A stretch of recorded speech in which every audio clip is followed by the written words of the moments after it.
horrekin eta hori dela eta hirian zehar musika jarduera, musika emanaldi desberdinak izango ditugu. Dituzue eskaintza osoan inpartituko dituzue hilabete honetan zehar, 20 emanaldi baino gehiago izango dira, bihartik aurrera hasiko da baina, hasiko dena ekainaren 8tik ekainaren 22. Eta egun berezia izango da ekainaren 21. Izango dela Europako musikaren eguna. Egun hori ospatuko dugu Bulebarreko kioskoan eta hor emanaldi berezi izango dugu. Zuk esan bezala hori kontzertu baino gehiago dira, hiri osoan zehar. Egia esan eskolaren aktibitate handia dago kurtso osoan zehar, azkenean urtero 150 kontzertu inguru emateko ditugu. Emango dugu kontzertua, Dantzukizarran, non ikusiko diren gure orkesta txikia, orkesta gaztea, orkesta handia, gure eredu guztiak, ikasle txikitetik hasita helduen arte.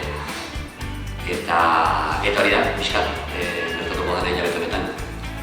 Kartel zuzen bat nahi genuen aurkeztu lehiaketa honetan, representatuko zuen pixkat bai Europa eta bai Donostia. Orduan, kolore korporatiboak erabili ditugu, bai Europa eta Donostikoa urdina da eta tonalidade horiekin jolastu dut.